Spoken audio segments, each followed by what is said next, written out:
Muy bien, seguimos aquí en Nativa Nos Conecta, esto es Pulso Informativo. Hace varios días ya Ipsos Perú y Semana Económica han elaborado un interesante trabajo de investigación cuyos resultados son interesantes, que lo han propagandizado algunos otros medios, aquí también algunos programas, pero yo quería insistir con el tema, por ejemplo, las 30 personas más poderosas del Perú. No voy a leer, lógicamente, quiénes son los 30, pero Dina Boluarte está en el primer lugar, nuestra presidenta con 85%, el premier Otárola con 85% también, la tercera es Keiko con 52% y la cuarta, Patricia Benavides, nuestra fiscal de la Nación, con 44%. Luego llega César Acuña con 40%.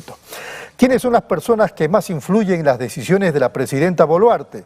Alberto Otárola con el 94%, reafirmando lo que algunos piensan de aquello. Nicanor Boluarte, el hermano de la presidenta, con 43%, y a los demás tienen un bajísimo porcentaje. ¿En qué grado diría que aprueba o desaprueba el desempeño que está teniendo en el Congreso de la República? Acción Popular, 99% de desaprobación. Alianza para el Progreso, APP de Acuña, 93% de desaprobación. Avanza País, 63%, el Bloque Magisterial, 98%, Cambio Democrático, Juntos por el Perú, 94%, Fuerza Popular de Keiko Fujimori, 69%. ¿Quiénes son las personas con más influencia en Derecho y Justicia? Primer lugar, Patricia Benavides, la fiscal de la Nación, con 61%. Ya después viene Javier Arévalo, el presidente de la Corte Suprema, con 19%. ¿Quiénes son las personas con más influencia en análisis político? Primero, Alberto Vergara con 32%, Rosa María Palacios con 26%, Augusto Álvarez Rodríguez con 16%. ¿Quiénes son las personas con más influencia en prensa escrita? Hildebrand César con 29%, la Chichi Valenzuela con 28%, luego está Julio Arévalo Miro Quesada con 24% y con 19% Gustavo Mome Seminario. ¿Quiénes son las personas con más influencia en la empresa privada? Carlos Rodríguez Pastor con 55%, Roque Benavides con 45%, Dionisio Romero con 39%. ¿Quiénes son las personas con más influencia en la prensa televisiva? El primer lugar, Mónica Delta con 47%, Mávila Huerta con 24% y Beto Ortiz con 21%. ¿Quiénes son las personas con más influencia en Internet? Blog, redes sociales, Marcos Cifuentes con 61%, Rosa María Palacios con 54%. Y aquí viene, y con esto termino, ¿qué grupos de poder al margen de la ley tienen mayor capacidad de influir en la política del país?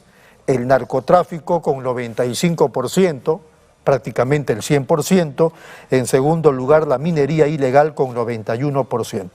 Estamos con Jaime Antezana, especialista en temas de narcotráfico. Jaime, ¿cómo está? Muy buenos días. Buenos días, gracias por la comunicación. ¿Cómo explicaría usted? Claro, usted dirá, bueno, esto reafirma todo lo que digo, pero igual la pregunta, ¿qué diría usted respecto de este resultado de Ipsos y Semana Económica? 95% influencia el narcotráfico, nada menos en el tema de la política del país.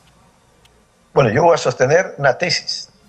Yo vengo sosteniendo desde el año, entre el 2008 al 2010, de que el narcotráfico es un poder fáctico, como lo es la iglesia, como son los medios de comunicación, como es la banca, como lo es las Fuerzas Armadas. Hay que aceptar ya que el narcotráfico es un poder fáctico. Pero para esto han ocurrido dos fenómenos, dos procesos históricos. La primera es la incursión del narcotráfico en el financiamiento de la política, de las campañas políticas. Y eso tiene un hito central. La transición democrática de los 80 con las elecciones de mayo, en la que el narcotráfico, o dos narcotraficantes muy poderosos, Mosca Loca financiando Acción Popular y Carlos Lander financiando a LAPRA. Ese es el primer dato. De ahí hay un desarrollo muy rico, ¿no?, de cómo hay hoy una narcopolítica, narcotraficantes alcaldes, narcotraficantes gobernadores, narcotraficantes congresistas, y también, sin dejar una práctica histórica, el financiamiento a políticos en general. O sea, el narcotráfico no ha dejado de financiar a políticos, pero ha incursionado en la política. O sea, en líneas generales, antes financiaban y ahora son protagonistas. Ahora son protagonistas.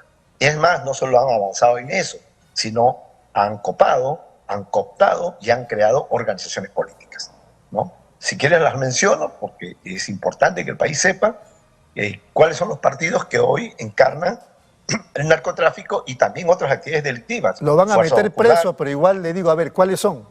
Fuerza Popular, APP, Podemos, Renovación Popular, ¿no?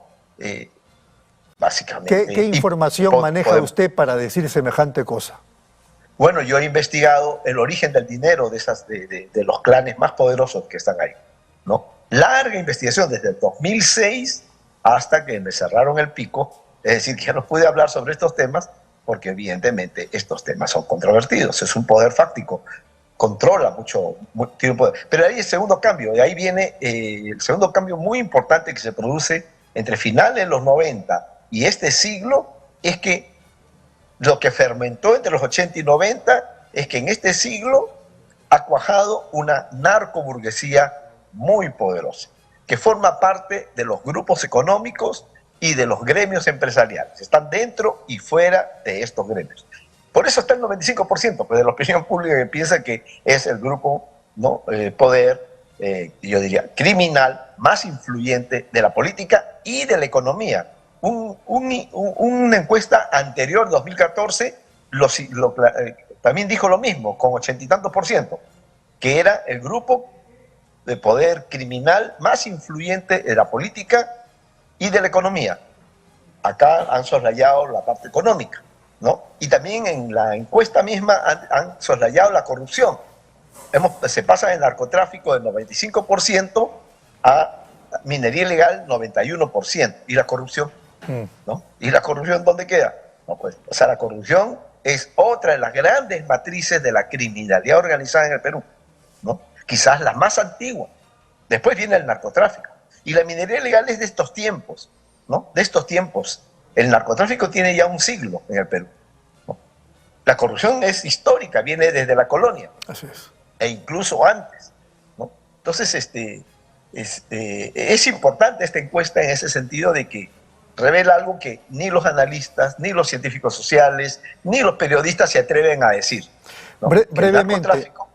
Sí, brevemente. Nadie se atreve. Correcto. Brevemente, el vínculo desde su impresión, desde su estudio, su investigación de Fuerza Popular con el narcotráfico. Bueno, al año 2016, de 21 narcocongresistas que yo identifiqué plenamente, 14 eran de Fuerza Popular. Pero ese es el dato en cuanto a congresistas. La mayoría de ellos capos regionales del narcotráfico.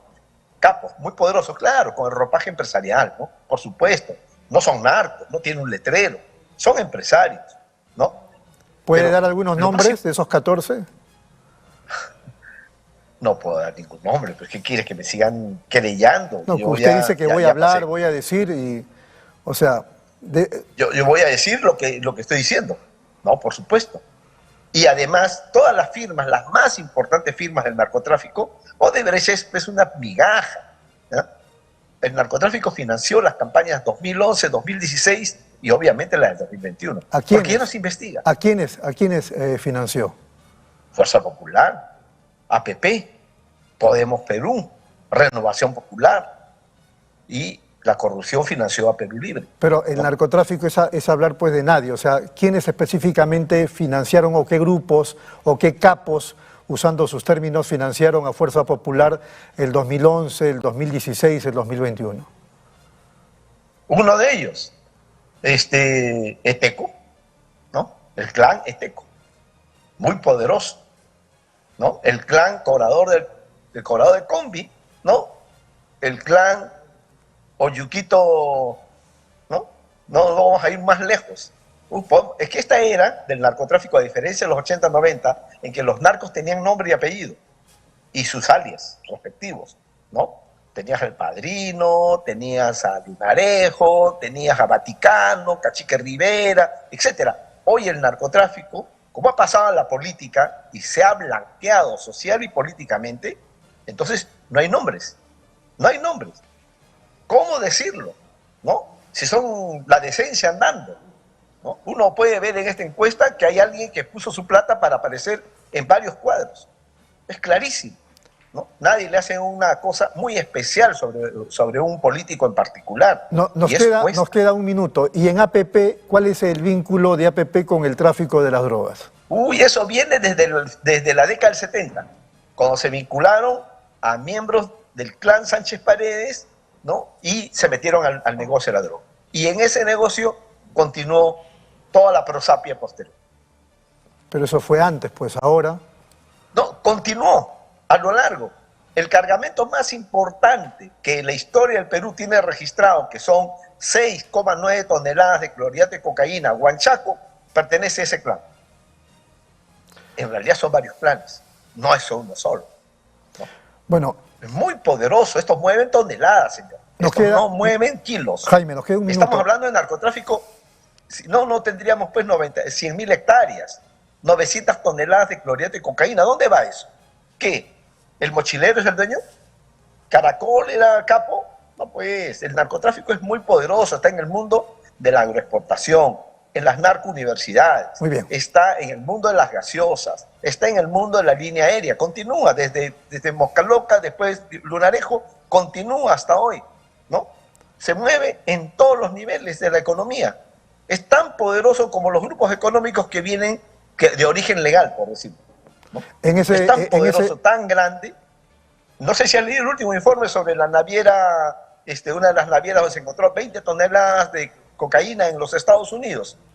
Pasó por acá, siempre fue hallado con droga. Y ahora se dice que un cártel lo había infiltrado. Muy bien, 30 segundos, Jaime. ¿Hacia dónde vamos en ese contexto que usted nos expresa de manera cruda? ¿Hacia dónde vamos? Narcoestado, narcorepública. Estado criminal. A eso vamos. ¿Por qué? Porque el narcotráfico no está solo. Es como que está con corrupción, con minería ilegal, madera ilegal, con trata de personas, ¿no? O sea, hoy con la extorsión, pero lo que quieren ellos es reducirlo todo, el crimen organizado, a extorsión, secuestro, sicariato. Muy bien. Y el gran crimen organizado de alto vuelo lo quieren dejar a otro lado. Y el crimen organizado es esto, lo que te he dicho: narcotráfico, corrupción, minería ilegal, trata de personas, ¿no? Pesca ilegal, madera ilegal, todo eso es criminalidad organizada. Muy bien, Jaime. Es muy poderoso. Ha sido muy amable, muchas gracias, un abrazo. Hasta luego. Hasta luego, Jaime Antezana, como siempre, valiente.